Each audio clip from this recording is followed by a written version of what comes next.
So paradise, wow, paradise, how, and paradise now.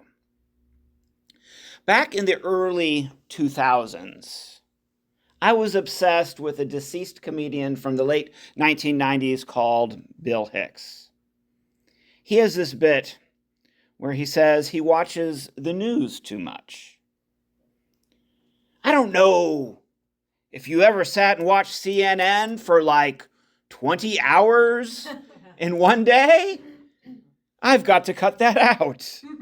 It's the most depressing bleepity bleep thing that you will ever do. War, famine, death, homeless, recession, depression. And then I open my window. Chirp, chirp, chirp. Where is this stuff happening? When in the 1990s, in the time of Bill Hicks, it was the cable news. Today, smartphones and social media in our century have brought the terminology of doom scrolling. Wake up, grab your phone, scroll away. More bad news than I can handle, sometimes before my first cup of coffee. So I can relate to Bill Hicks. Gaza, Ukraine, Middle East, climate change, mass incarceration, inflation. We do also in this century have a rising consciousness about our mental health, our self-care, our well-being, and the like. And this has prompted some experts to implicate an overconsumption of the news for its drastically negative effects. A website called verywellmind.com claims that a Bill Hicks level news diet might be harmful to our health. They say, quote, some of the most common symptoms are fatigue, anxiety, depression, and trouble sleeping. But what if we just want to be good?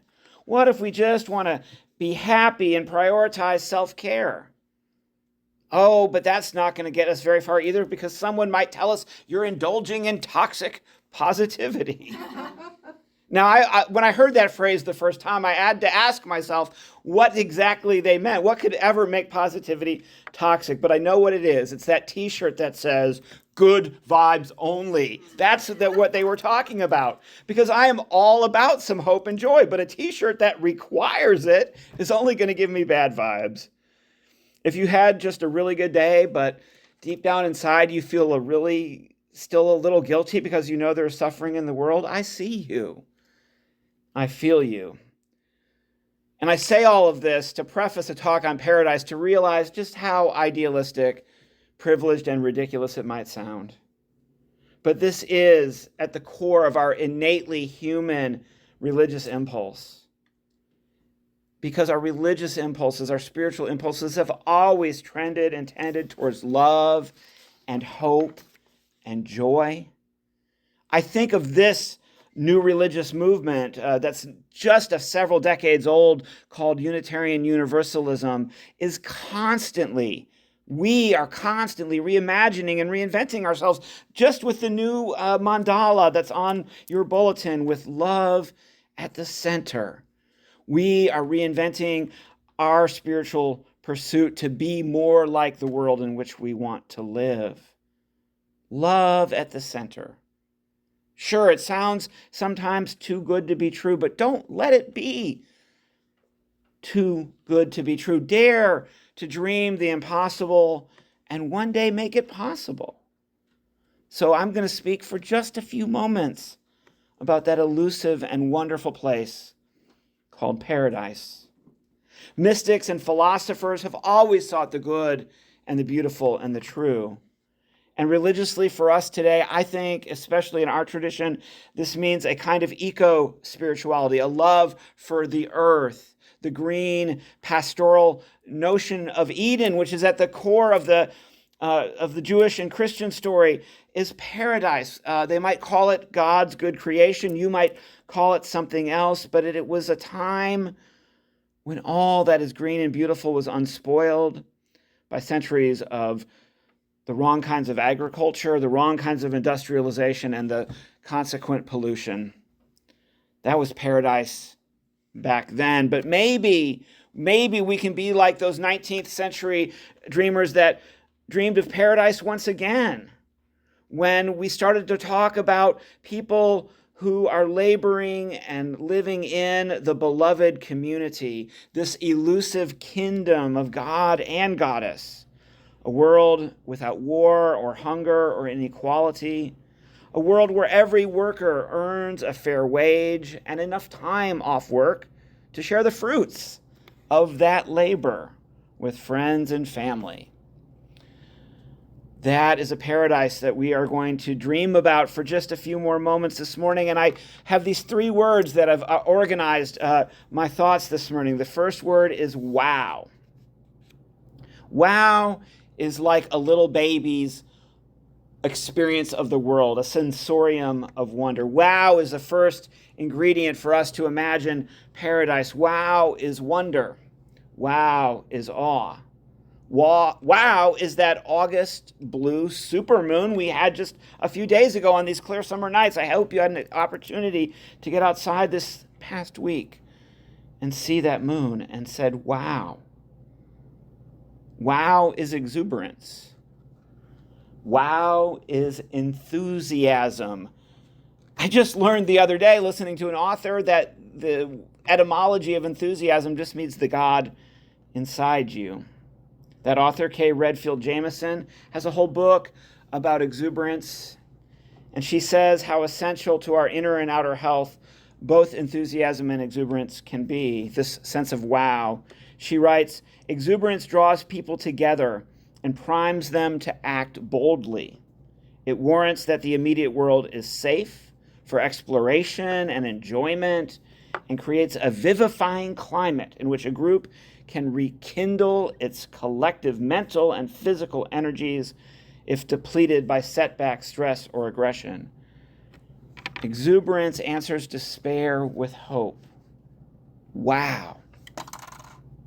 She continues, by capturing many in its far-flung web, exuberance overrides the inhibition that blocks action or innovation. Like other positive emotions, it also enhances learning and fosters communal generosity.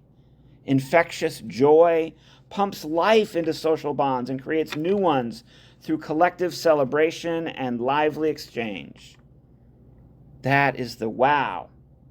Wow is also one of 3 essential prayers created by the author Anne Lamott. Her 3 simple prayers are help, thanks, and wow. Annie says, quote, when I don't know what else to do, I go outside and I see the sky and the trees and a bird flies by and my mouth drops open again with wonder at the sheer beauty of creation. And I say, wow. I think for some of us this week, wow also included the tears of joy of an exuberant young adult admiring their parent and caregiver and saying, that's my dad.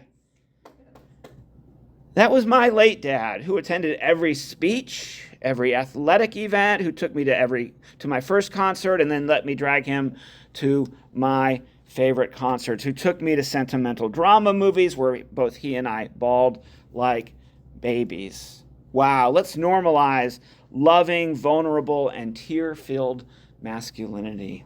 Wow, wow, wow.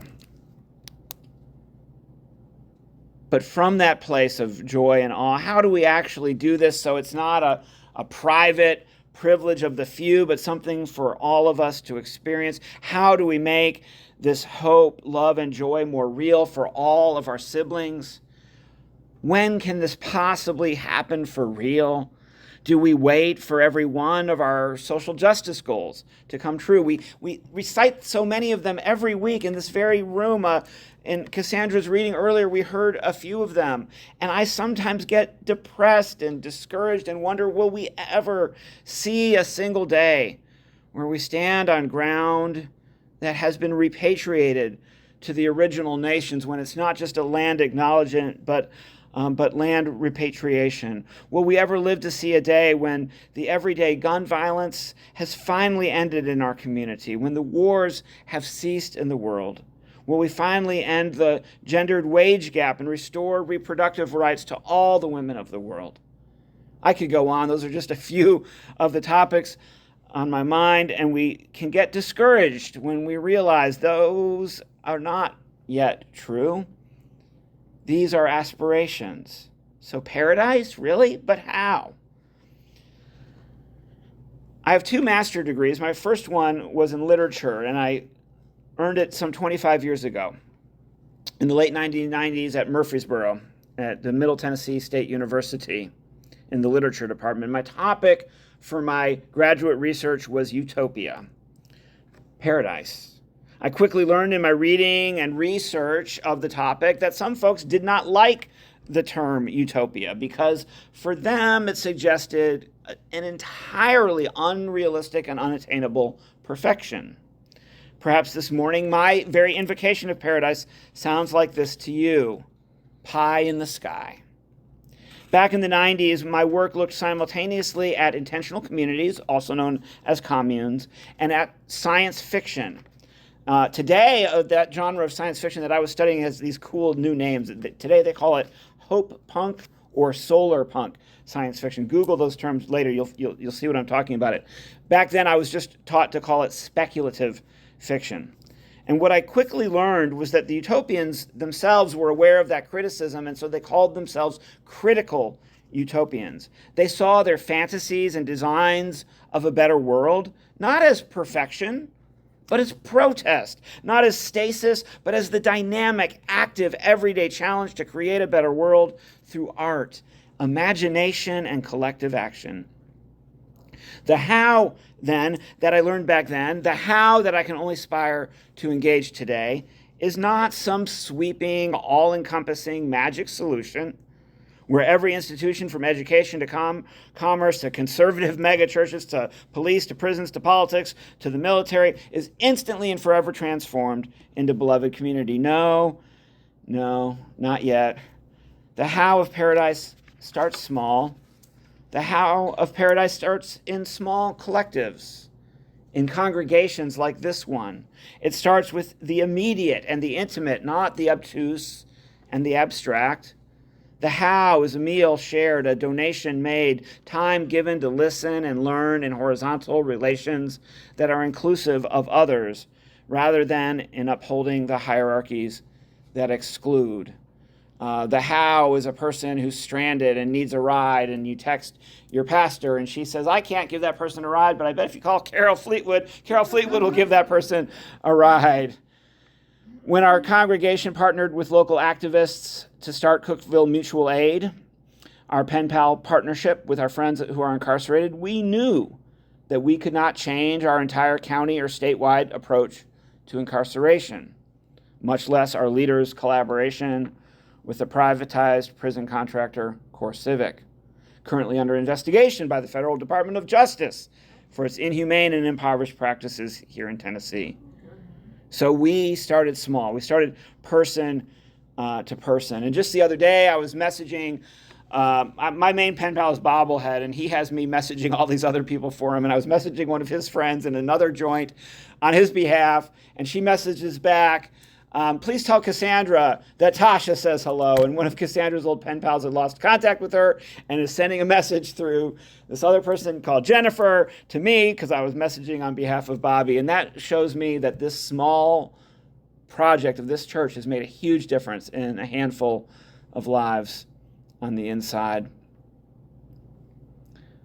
We cannot make an institution like the prisons that was created for caging humans into paradise.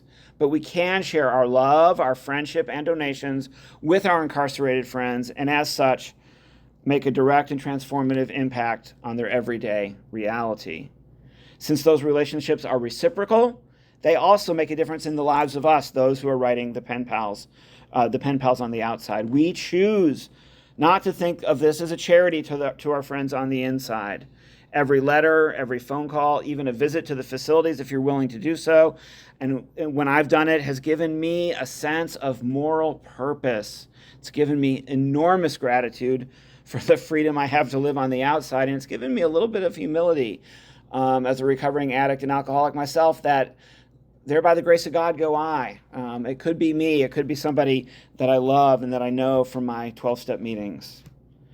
Because these changes towards a new world start small, because these changes begin person to person, not necessarily as laws or legislation, but as interpersonal transformation, they begin now. We don't have to wait for some pie in the sky, some future event.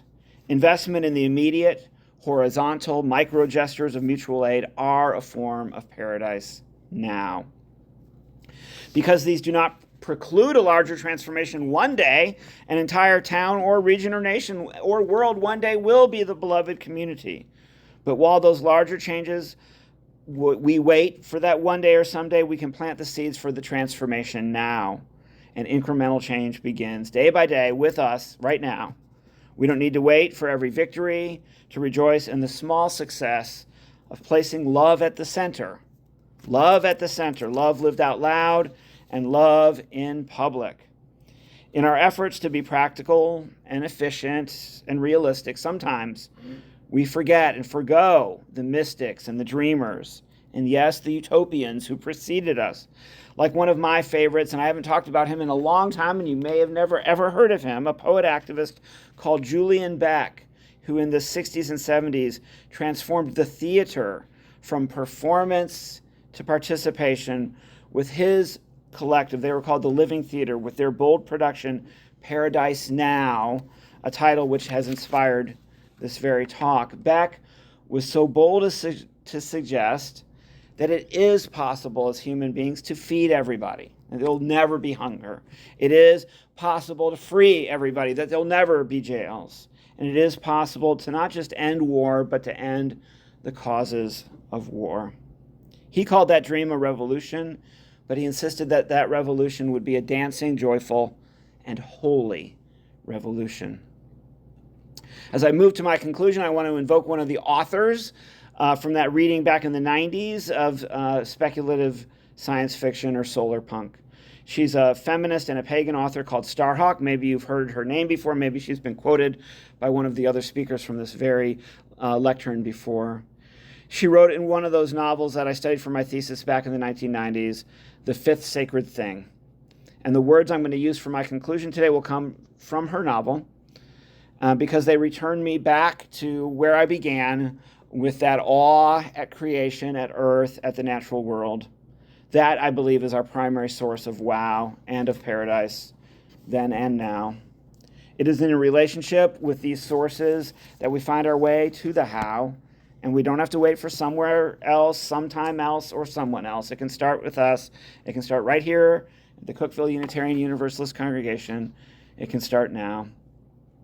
Starhawk says this about our home on earth. The earth is a living and conscious being. In company with cultures of many different times and places, we name these things as sacred: air, fire, water, and earth.